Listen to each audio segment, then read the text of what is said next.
Hi friends, Assalamu alaikum. Welcome back to Tasty and Traditional. ഇന്ന് ഞാൻ വന്നിട്ടുള്ളത് കടകളിൽ നിന്നൊക്കെ വാങ്ങുന്ന പോലെ തന്നെ നല്ല കട്ട തൈര് വീട്ടിൽ ഈസി ആയിട്ട് എങ്ങനെ ഉണ്ടാക്കാമെന്ന് നോക്കാം.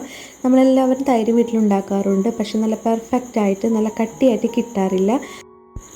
കുറച്ച് കാര്യങ്ങളൊക്കെ ശ്രദ്ധിച്ചാൽ കടകളിൽ നിന്ന് വാങ്ങുന്ന പോലെ നല്ല കട്ടിയായിട്ട് നല്ല പെർഫെക്റ്റ് ആയിട്ടുള്ള കട്ടത്തൈര് നമുക്ക് വീട്ടിൽ ഈസി ആയിട്ട് തയ്യാറാക്കാവുന്നതാണ്. അതിനായിട്ടുള്ള കുഞ്ഞു കുഞ്ഞു ടിപ്സൊക്കെ ഞാൻ ഈ വീഡിയോയിൽ ഉൾപ്പെടുത്തിയിട്ടുണ്ട്.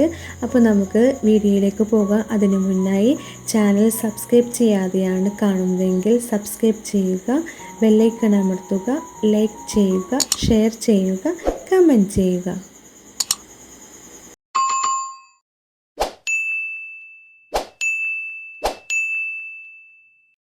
തൈരുണ്ടാക്കാനായിട്ട് ഞാനിവിടെ 1/2 ലിറ്റർ പാലാണ് എടുത്തിട്ടുള്ളത്. പാലെടുക്കുമ്പോൾ ശ്രദ്ധിക്കേണ്ടത് ഫുൾ ഫാറ്റ് മിൽക്ക് തന്നെ എടുക്കുക. പിന്നെ ഞാനിവിടെ ഒട്ടും വെള്ളം ചേർക്കാതെയാണ് പാൽ തിളക്കാനായിട്ട് വെച്ചിട്ടുള്ളത്. ഇപ്പോൾ പാൽ നന്നായിട്ട് തിളച്ച് വന്നിട്ടുണ്ട്. ഈ സമയത്ത് നമുക്ക് ഗ്യാസ് ലോ ഫ്ലെയിമിലാക്കി 5 മിനിറ്റും കൂടി നമുക്ക് ഒന്നും കൂടി വേവിച്ചെടുക്കാം. ഈ സമയത്ത് നമുക്കിത് ഇടയ്ക്കിടയ്ക്ക് ഇളക്കി കൊടുത്തുകൊണ്ടേയിരിക്കണം, അല്ലെങ്കിൽ പാൽ അടി പിടിക്കാൻ ചാൻസ് കൂടുതലാണ്.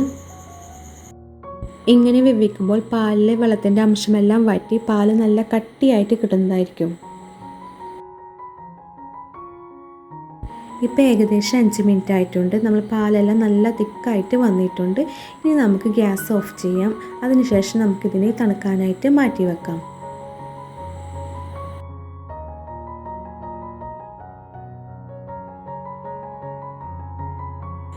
പാൽ തണുക്കാനായിട്ട് വെക്കുന്ന സമയത്ത് ഇതുപോലെ കയ്യിൽ കൊണ്ട് ഇടയ്ക്കിടയ്ക്ക് ഇളക്കി കൊടുത്തുകൊണ്ടേയിരിക്കണം, അല്ലെങ്കിൽ പാലിന് മുകളിലായിട്ട് പാട വരുന്നതായിരിക്കും.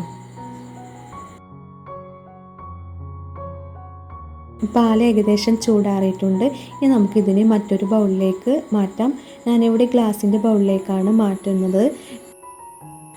ഈ ഗ്ലാസിൻ്റെ ബൗളിൽ വെച്ചാണ് തൈര് ഉറവൊഴിച്ച് ഞാൻ സെറ്റാക്കി എടുക്കുന്നത്. നിങ്ങൾക്ക് വേണമെങ്കിൽ മൺപാത്രമോ സ്റ്റീൽ പാത്രമോ എടുക്കാവുന്നതാണ്. പാലിനൊരു ഇളം ചൂട് ഉണ്ടായിരിക്കേണ്ടതാണ്. അപ്പോഴാണ് നമുക്ക് നല്ല പെർഫെക്റ്റായിട്ട് തൈരുണ്ടാക്കാൻ പറ്റുന്നത്.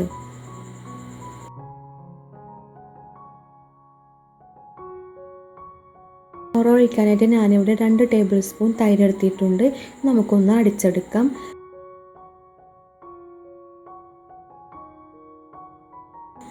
ഒഴിക്കാനായിട്ട് നല്ല കട്ടിയുള്ള തൈര് തന്നെ എടുക്കണം. ഈ ഒഴിക്കുന്ന തൈരിനനുസരിച്ചായിരിക്കും നമ്മൾ ഉണ്ടാക്കിയെടുക്കുന്ന തൈരും.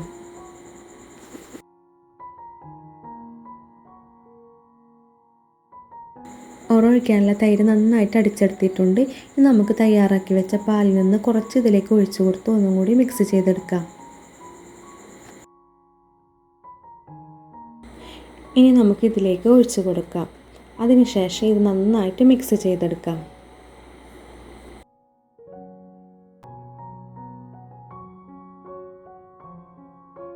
നന്നായിട്ട് മിക്സാക്കിയതിന് ശേഷം ഇത് മൂടി വെച്ച് സെറ്റ് ചെയ്യാനായിട്ട് മാറ്റി വെക്കാം.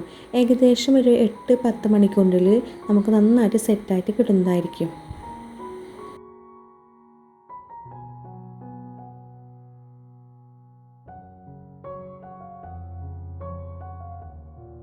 ഏകദേശം 10 മണിക്കൂർ കഴിഞ്ഞിട്ടുണ്ട്. നമുക്കിനി ഇത് തുറന്ന് നോക്കാം. നല്ല പെർഫെക്റ്റായിട്ട് തന്നെ നമ്മൾ തൈര് സെറ്റായിട്ട് വന്നിട്ടുണ്ട്. നമുക്കിനി ഇതൊരു ടീസ്പൂൺ വെച്ച് കോരിയെടുത്ത് നോക്കാം. മുകളിൽ ഒട്ടും വെള്ളം വരാതെ നല്ല രീതിയിൽ തന്നെ തൈര് സെറ്റായിട്ട് കിട്ടിയിട്ടുണ്ട്.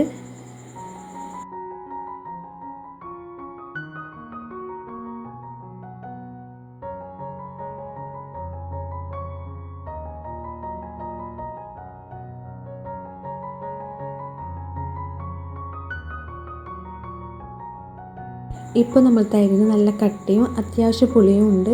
ഇനിയും പുളിയും വേണമെന്നുള്ളവർക്ക് കുറച്ച് നേരം കൂടി പുറത്ത് വെച്ചാൽ അത്യാവശ്യം പുളി കിട്ടുന്നതായിരിക്കും.